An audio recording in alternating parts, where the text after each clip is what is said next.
Hey, what is up everybody? Welcome back to another episode of Pokemon Go, and in today's episode oh boy, when you see this screen, goodness gracious. Long story short, the king is dead. Long live the king. Remote raid passes. RIP. However, the return of in-person raiding looks like it's back and potentially better. But let's get into it. We're going to get through the nitty-gritty, and then we're going to get into my opinions. And yeah, let's jump into it. We want to give you a heads up about changes coming to Pokemon Go's remote raid passes. These changes are designed to rebalance the game and ensure it's enjoyed by trainers for years to come. The changes will go into effect April 6, 2023 at 11 a.m. Pricing adjustments. The price of Remote Raid Pass 3-pack will increase to 525 Pokecoins. The price of single remote raid passes will increase to 195 Pokecoins. A premium battle pass 3-pack will be added to the shop for the price of 250 Pokecoins. So, off-rip pricing adjustments. I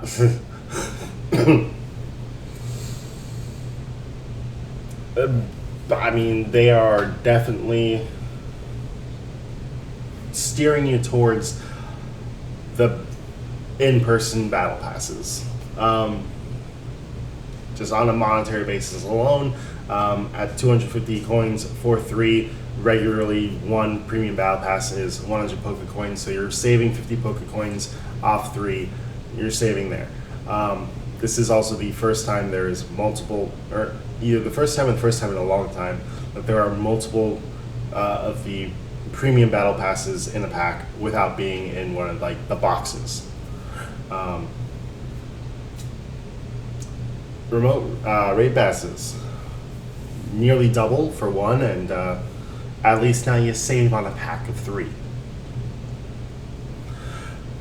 Remote raid participation limits. Trainers will be able to participate in a maximum of 5 remote raid passes per day, or remote raids per day. This maximum may change and increase for special events. Right now as it is, you can remote raid as many times as you want. Now for a lot of free-to-play players, a lot of non-streamers and hardcore players, I really doubt that most people do more than 5 raids in a day. The issue with free-to-play players is you were able to do 1 remote raid pass after 2 days of your 50 Pokecoins per day. Now that is being doubled to 4 days. The maximum may change and increase for special events, so probably for GoFest, Safari Zones, Hoenn Tour, or I guess next year will be Sinnoh Tour. The maximum will probably change for these events to either unlimited or maybe they'll double it to 10. I highly doubt that this is going to be for every event that happens. Like when the new Spring into Spring event happens, I highly doubt that there'll be any kind of increase in raids. Remote raid passes. Remote raid passes will be included in the pool of potential rewards for research breakthroughs. Remote raid passes earned via research breakthroughs will still be subject to the existing inventory limit of 3 remote raid passes per trainer. If a trainer earns a remote raid pass from a research breakthrough while at the 3 remote raid pass limit, they will receive a premium battle pass instead. And then in small print, Purchase a remote raid passes 3-pack. We'll still allow you up to 5 remote raid passes if you purchase it with 3 remote raid passes already in your inventory. So, at least that's not going away. So, remote raid passes being included in the potential pool of research breakthroughs is definitely a big bonus. This is the first time that we're getting passes for free, besides the free pass in gyms, but that's for only in person. So this is kind of dope. It is kind of like a way of being like, we know you're going to be upset, so we're going to throw you a little bone here. The existing inventory limit of 3 remote raid passes isn't changing, so that stays the same. The fact that they're not kind of giving like a caveat here for the free one is a bit of a letdown, but is also right in accordance with, hey, we don't like the remote raids. Candy XL. Trainers who participate in 5-star raids in person will earn more Candy XL than before. This is fantastic. Candy XL, rare Candy XL is like, I want to say the rarest item in the game, so that's dope. And then we get a little sending away note. Since their introduction in 2020, remote raid passes have come to dominate the experience of playing Pokemon Go in a way we never intended, rewarding trainers with additional Candy XL and adding other new features are two of the ways we hope to further incentivize playing Pokemon Go in person with your friends, family, and community. We plan to keep remote raid passes as part of Pokemon Go. However, we believe this change is necessary for the long-term health of the game, and we do not make it lightly.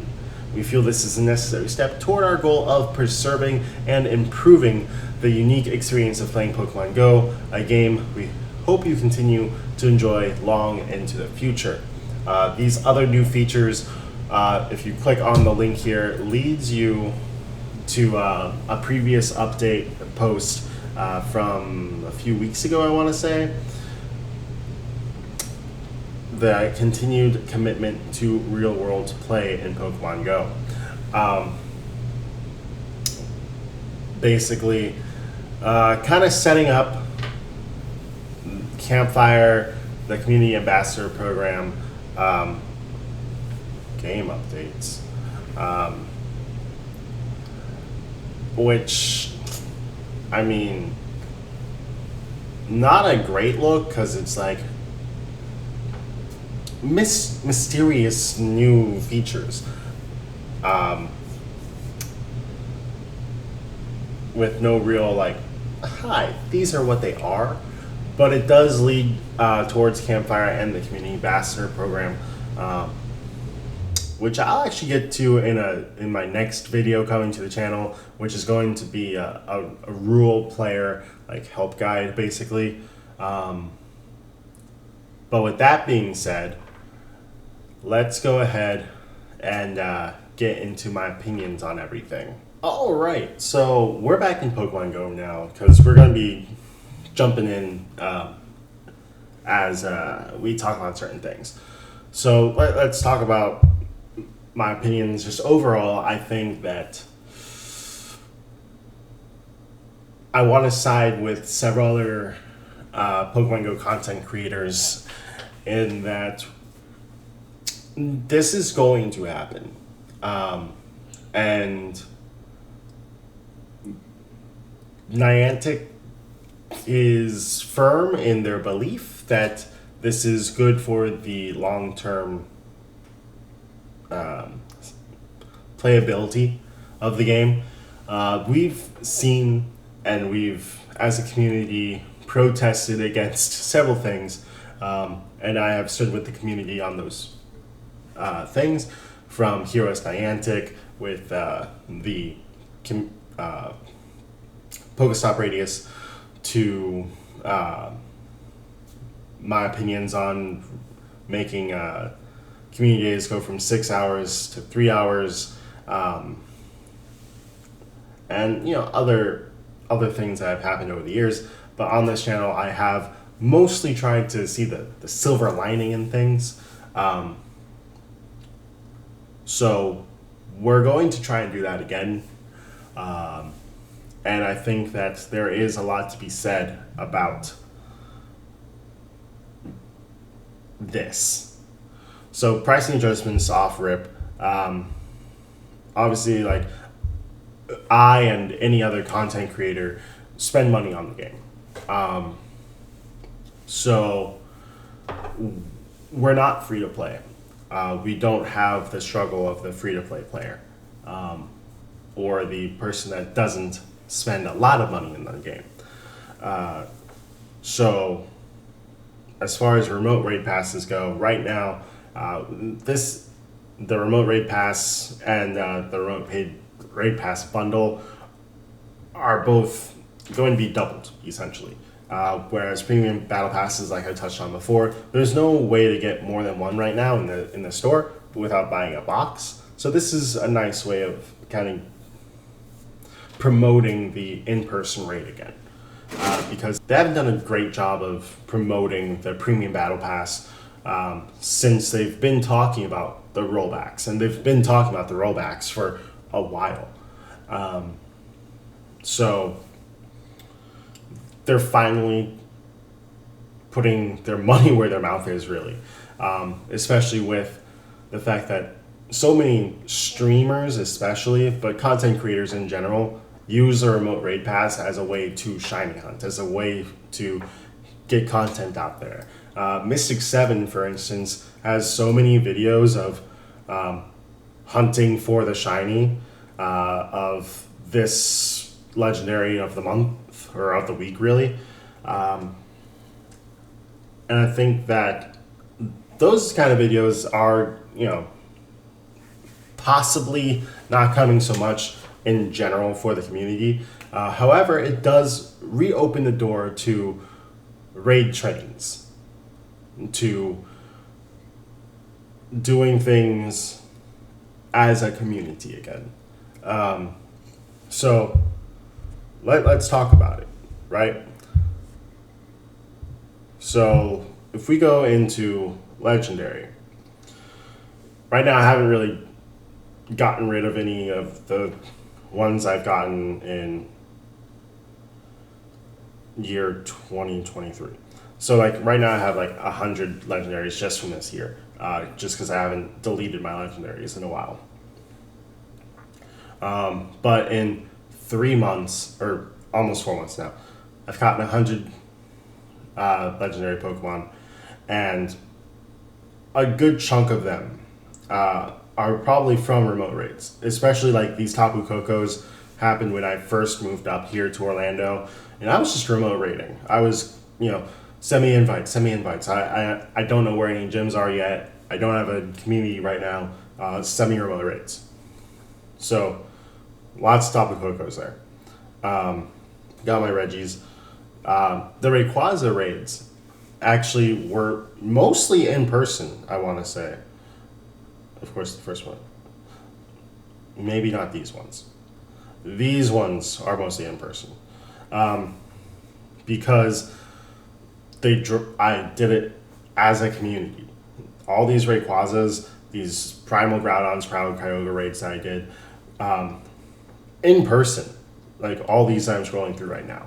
So it's more than possible in a city, or in a large town, or with a just a general healthy community that has like more than 5, I want to say more than 5 like strong players.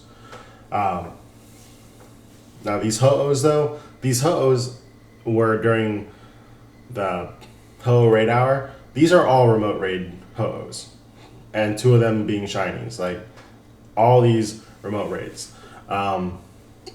So I will be affected, but my channel necessarily won't be, because I was really off camera grinding for a lot of these. But if we go back to the original, 2017 is when the first legendary Pokemon dropped. And from 2017 until 2020, the only way we rated in Pokemon Go was as a community, was in person. So it's really more of a going back to our roots. So 2017 to 2019, we were able to get shiny Pokemon, high IV Pokemon, lots of Pokemon from raids in person. So it's not like you won't ever be able to get another legendary again. Now, once we added in remote raid passes, yeah, you could just raid and raid and raid from, the comfortableness of your couch, just wherever really. And yeah, you got shinies. You were able to play until you got the shiny. But you could have still done that in person. It's just the world got changed by a pandemic, and Pokemon Go did a great job of adjusting to that change. However, like they said, remote raid passes turn into a whole nother animal. So that's why the maximum has been capped, because if you want to raid until you get the shiny, okay, yeah, you can do 5 a day, or you can go out to the city, you can go downtown, get a couple buddies with you, and raid that way. Raids happen from like 6 a.m. until 9 p.m. I did a Latios raid train back in 2017, I want to say. We did 60 raids in one day. It was like 7-8 of us. It was one of my top 5 Pokemon Go experiences ever. It's why Latios is my favorite legendary Pokemon. That memory is a core memory for me. It is so much fun. Or me and my buddy John down south, we got together in the car, rode around and did Rayquazas all day, and that was the first time I ever got more than one shiny legendary Pokemon before it cycled back through. It was crazy. And then the addition to remote raid passes into the weekly research breakthrough is pretty dope. I'm not going to sit around until April 6th to find out. But right now, when I open my field research, I can get some Stardust, I can get a Unova Stone. I don't need Unova Stones, I don't need Sinnoh Stones. But seeing a remote raid pass pop up, that'd be dope. Can we get a shiny on stream? Or on camera? Candy XL. That's dope, actually. So if we go into our items, you see here I have 646 rare candies, and I have no Candy XL. And I don't really use rare Candy XL, because it is so okay, I have, because I don't have any, but I don't use it that much. So to get some would be really nice, So that is definitely an upside. And just in general, I think that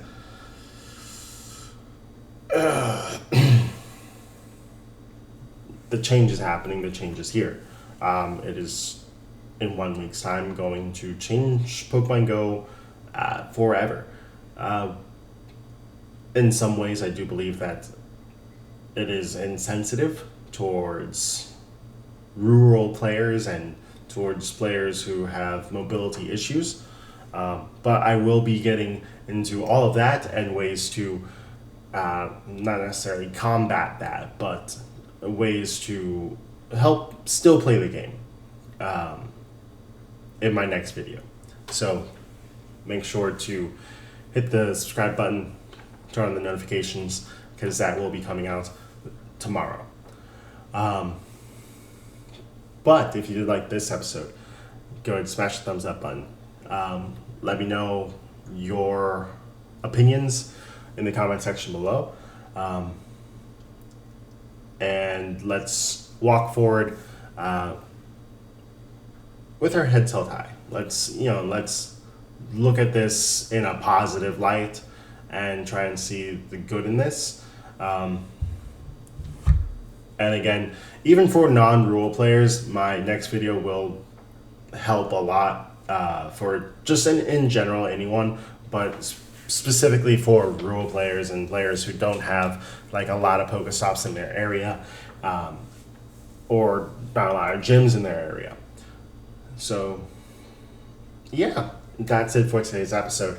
If you did like it, go and smash the thumbs up button. If you're enjoying the series, please subscribe. Leave a comment in the comment section below, and God bless, and see you for the next episode of Pokemon Go.